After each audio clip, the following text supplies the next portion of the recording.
Nós vamos analisar hoje o problema envolvendo dois osciladores harmônicos simples, osciladores esses que se encontram acoplados.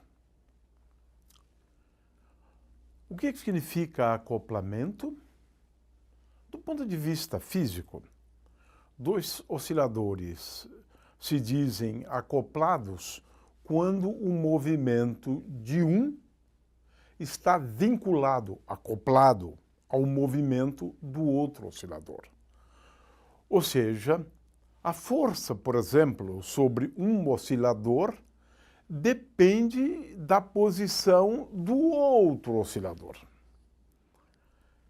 Temos algumas situações bem simples para ilustrar este problema.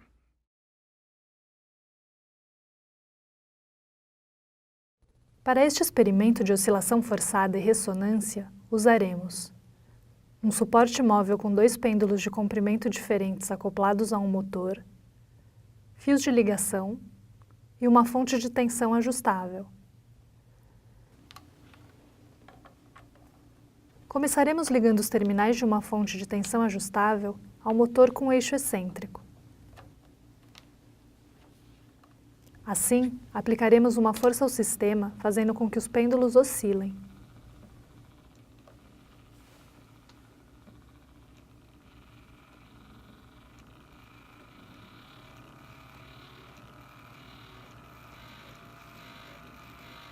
Podemos observar que o comprimento de cada pêndulo influirá na frequência com que eles oscilam. Quando o motor gira em frequências mais baixas, o pêndulo mais comprido oscila mais que o curto.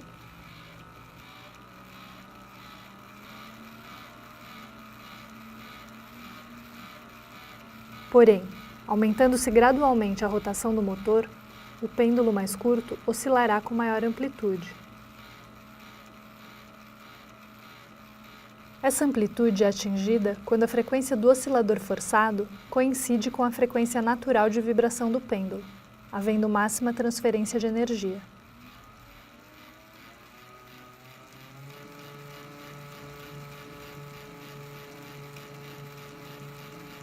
Neste experimento, ambos os pêndulos são forçados a oscilar, mas, dependendo da frequência de vibração do motor, apenas um deles oscila com máxima amplitude, por ter atingido a ressonância entre estas frequências de vibração. O outro pêndulo oscila também, porém não com a máxima amplitude, já que por seu comprimento diferente, oscila com uma frequência distinta e não entra em ressonância junto com o outro pêndulo, mantendo uma pequena amplitude de oscilação.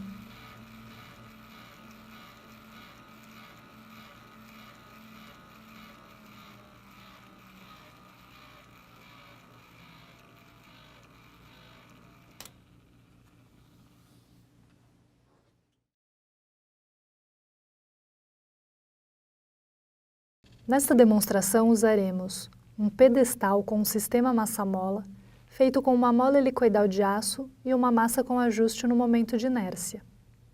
Com esses materiais reproduziremos os estudos do físico britânico Lionel Wilberforce, que criou um sistema massa-mola com capacidade para oscilar de 3 modos, longitudinal, rotacional e pendular, que não consideraremos neste experimento. Começaremos puxando levemente a massa para baixo e soltando-a. Assim, pode-se obter a oscilação no modo longitudinal, para cima e para baixo. Conforme a mola é esticada, o seu comprimento aumenta e, consequentemente, seu diâmetro diminui levemente, o que faz com que haja um pequeno movimento de rotação. Dependendo do modo como a massa gira, ela irá absorver lentamente o modo rotacional de oscilação e, aos poucos, o sistema começa a diminuir o modo longitudinal de vibração. Para que haja máxima transferência de energia entre estes modos de oscilação, é necessário que haja ressonância, ou seja, as frequências de oscilação dos modos longitudinal e rotacional deverão ser as mesmas, o que já foi ajustado previamente aqui neste sistema. Para provar que a máxima transferência de energia entre os modos de vibração depende das frequências de vibração, podemos alterar o momento de inércia do pêndulo, deslocando os braços para mais perto do eixo de rotação. Ao diminuirmos o momento de inércia, o pêndulo irá girar mais depressa, ou seja, alterará a frequência do modo rotacional de vibração, porém, sem alterar a frequência do modo longitudinal. Se estes modos de vibração não possuírem mais as mesmas frequências, não haverá ressonância e não haverá transferência máxima de energia de vibração entre estes dois modos de oscilação. Isso só acontecerá se voltarmos os braços do pêndulo à posição original.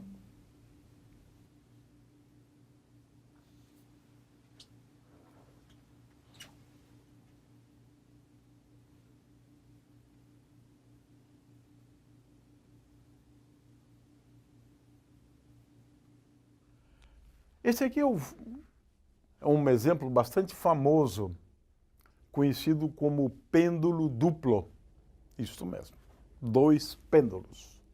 Aqui eu tenho uma corda de comprimento L1, aqui eu tenho uma outra de comprimento L2, então eu tenho 2 pêndulos. Uma massa M1 colocada aqui, uma massa M2 colocada aqui. Tenho, portanto, um pêndulo duplo. Este pêndulo duplo pode ser colocado para oscilar. A situação só é simples quando esse ângulo aqui, bem como esse ângulo, quando os 2 ângulos são pequenos. O que significa pequenos? Quando eu puder escrever seno de θ1 aproximadamente igual a θ1 e seno de θ2 aproximadamente igual a θ2. Essa situação vai nos levar a oscilações como que vamos descrever em seguida, porque estaremos falando de osciladores harmônicos simples acoplados, né?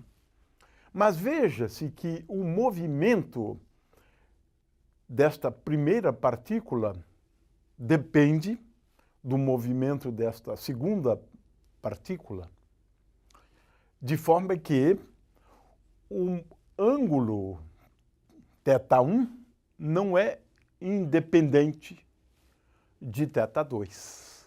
É nesse sentido que utilizamos a palavra osciladores, 2 pêndulos acoplados. O movimento de um depende do movimento do outro. Uma outra situação que vamos analisar em seguida é esta aqui. Eu tenho 2 osciladores. Um deles de massa M1, o outro de massa M2. O movimento de um deles, ou seja, a coordenada x1, agora eu estou considerando a coordenada x1 a partir da posição de equilíbrio. É a posição desta partícula de massa M1 a partir, então, da posição de equilíbrio. A mesma coisa vale para x2, é esta coordenada aqui. De forma que, agora, na descrição dos 2 osciladores, nós utilizamos 2 variáveis. Esta aqui, para descrever a posição de um oscilador. X1 é a posição do primeiro oscilador. É claro que eu também devo introduzir a coordenada x2 do segundo oscilador. Eu tenho aqui comigo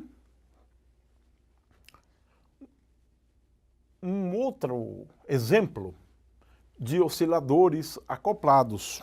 Eu tenho aqui uma partícula de massa, digamos, M2, e esta aqui de massa M1, tenho, portanto, dois osciladores.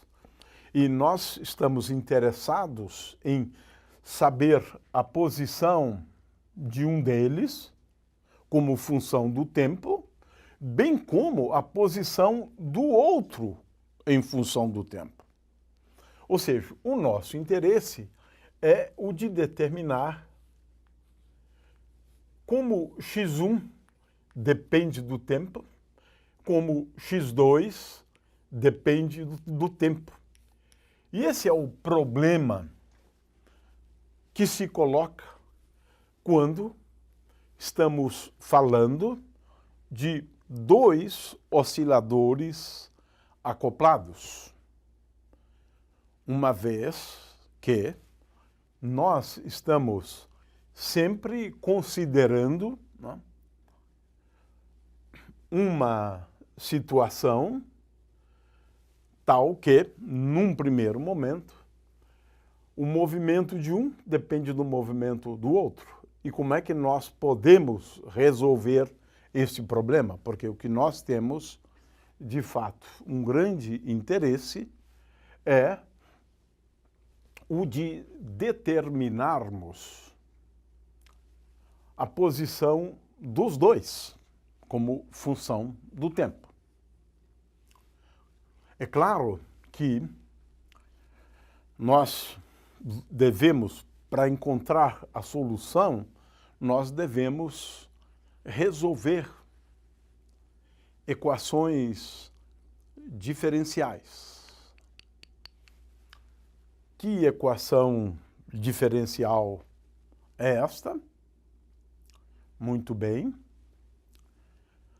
A equação diferencial que nós nos referimos para dois osciladores acoplados é M1 vezes D2 x1 dt2 é igual a...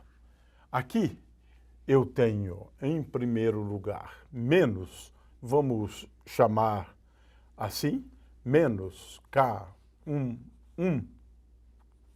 x1 menos K12 x2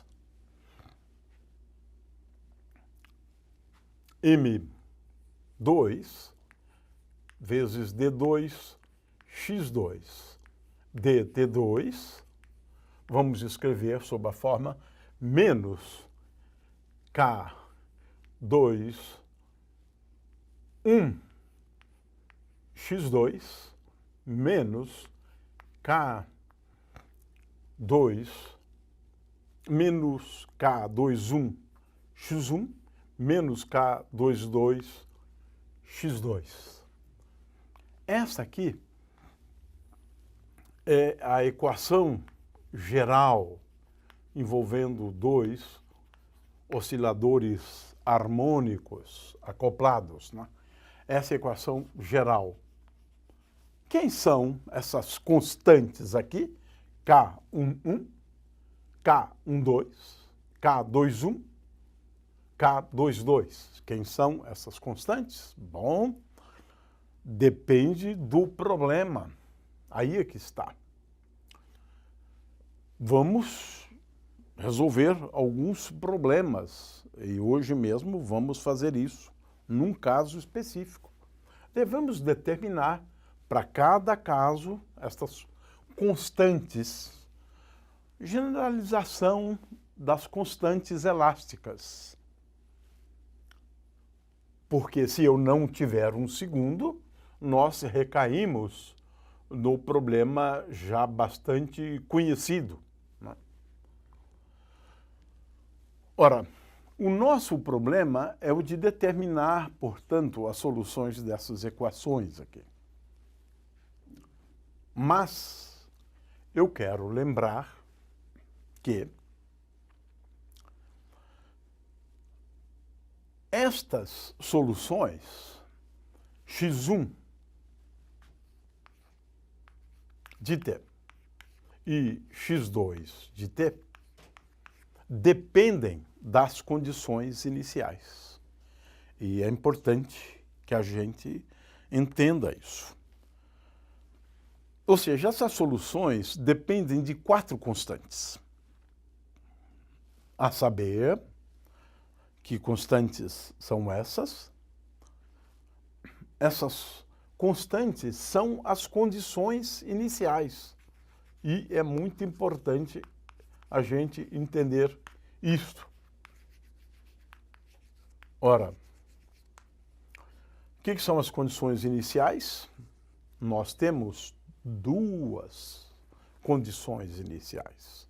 A primeira para a primeira partícula, ou seja, x1 de 0, a posição da primeira partícula no instante de tempo t igual a 0 e a velocidade da primeira partícula no instante de tempo t igual a 0.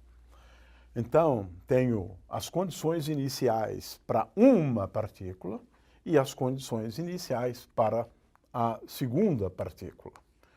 As soluções, portanto, vão depender das condições iniciais, como o movimento se iniciou. Essa é a questão. E V2 de 0. Então, esta é uma coisa que é muito importante, né, que a gente saiba ao buscarmos soluções para estas equações aqui.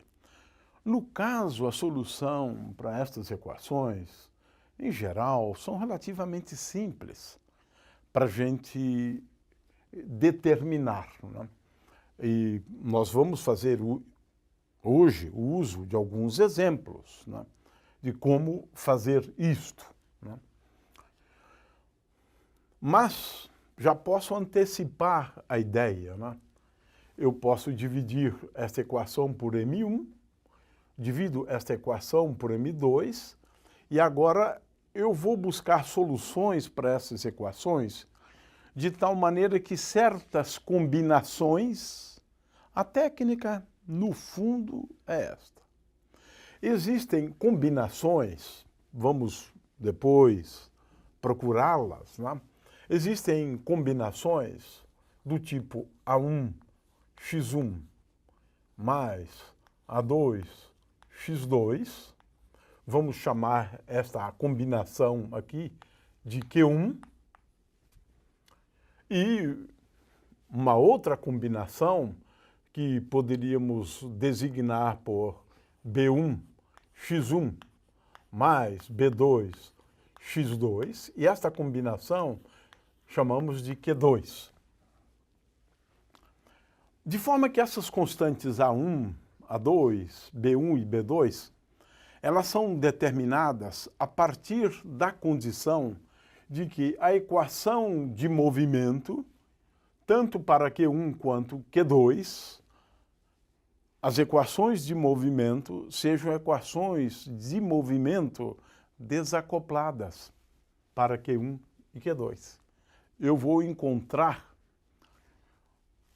equações para Q1 e Q2 de tal forma que estas equações sejam da forma D2, Q1, dt2 igual a menos, vamos chamar de ômega 1 ao quadrado Q1 e D2 de Q2 dt2 seja igual a menos ômega 2 ao quadrado Q2.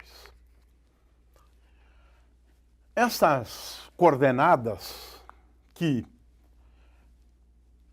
desacoplam as equações são as coordenadas normais. E estas frequências aqui, estas frequências são conhecidas como as frequências normais. E nós vamos mostrar que sempre o sistema pode exibir o que são os chamados modos normais de oscilação. Ou seja, o sistema, como um todo, pode oscilar com esta frequência ou com esta frequência. finalmente, queremos chamar a atenção para o fato de que a energia é uma grandeza que se conserva, né? E que a energia pode sempre ser escrita como a energia cinética da primeira partícula mais energia cinética da segunda partícula. E, finalmente, aqui o termo geral é da forma xi, com um fator meio aqui. É claro que aqui seria melhor a gente colocar uma soma I indo de 1 até 2, uma soma de J indo de 1 até 2, de xi, KIJ, XJ. Esta é a expressão para a energia cinética, de cinética mais energia potencial. Então, esta aqui é energia mecânica de dois osciladores. Ou seja, é importante a gente levar em conta considerações sobre a energia, considerações sobre a equação, né, a mais geral possível, né, e, finalmente, muitas vezes levar em conta a energia. Aqui eu estou falando de dois osciladores acoplados e, finalmente, levar em conta as condições iniciais.